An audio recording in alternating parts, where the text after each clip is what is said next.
International Day for Disaster Risk Reduction, 2025. Theme: Fund Resilience, not disasters. Every dollar we fail to spend on prevention today will cost us 7 times more in response tomorrow.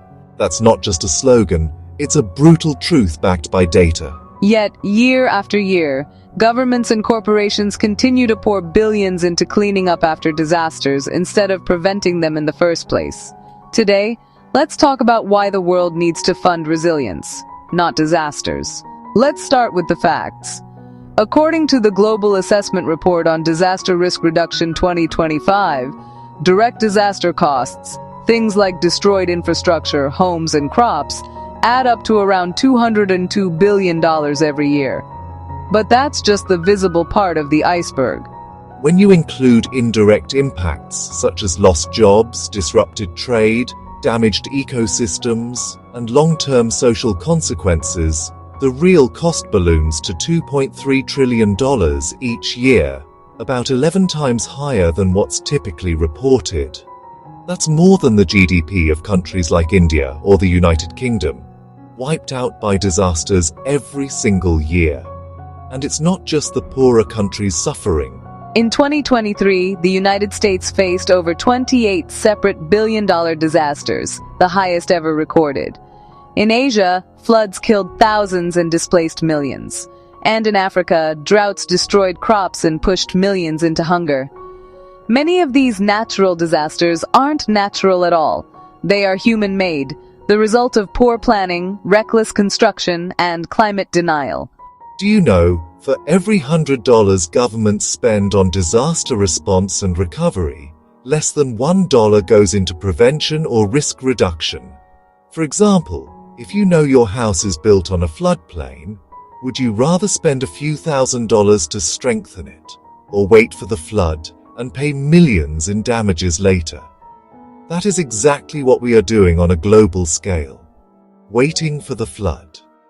Between 2019 and 2023, only 2% of official development assistance projects included disaster risk reduction goals. This means that 98% of the time, development money is being spent without thinking about future risks.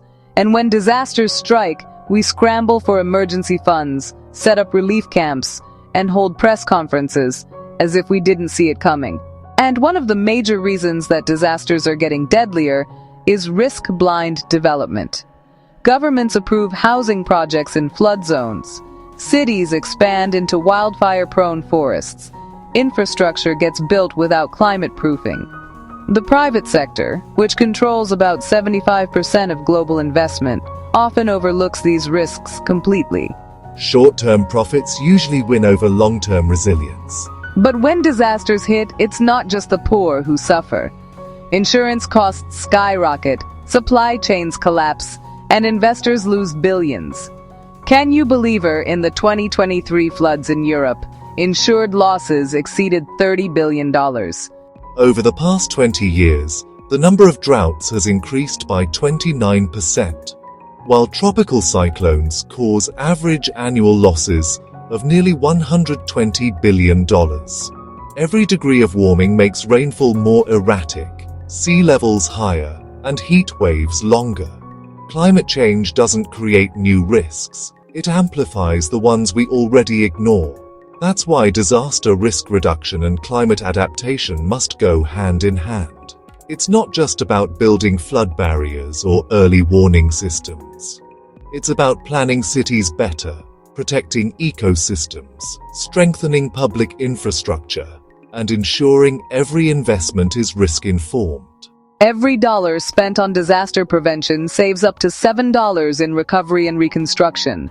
That's a 700% return on investment. If a company ignored an investment with that kind of return, shareholders would fire the CEO immediately. But in public policy, we keep ignoring it year after year. So funding resilience means 1. Governments allocate a larger share of national budgets to disaster risk reduction programs. 2. Development banks make risk assessments mandatory for loans. 3. The private sector invests in climate-smart infrastructure and sustainable supply chains. 4. Local communities receive direct support to build their own resilience. In 2015, at the 3rd UN World Conference on Disaster Risk Reduction in Sendai, Japan, world leaders agreed on a global blueprint called the Sendai Framework for Disaster Risk Reduction, 2015 to 2030. It outlined 4 priorities. 1. Understanding disaster risk. 2.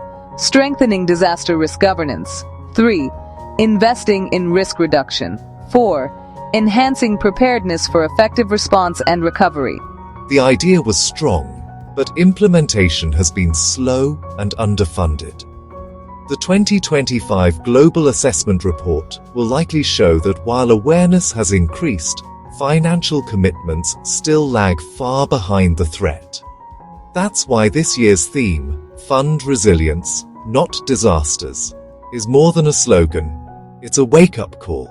Disasters don't just destroy buildings. They destroy futures. When a country faces a major disaster, it is forced to borrow money to rebuild, leading to greater national debt and less funding for healthcare, education, and poverty reduction. This traps countries in a vicious cycle. Disaster, debt, austerity, vulnerability, next disaster. So by funding resilience, we reduce the burden on humanitarian systems, protect vulnerable populations, and give communities the dignity of safety rather than the despair of recovery.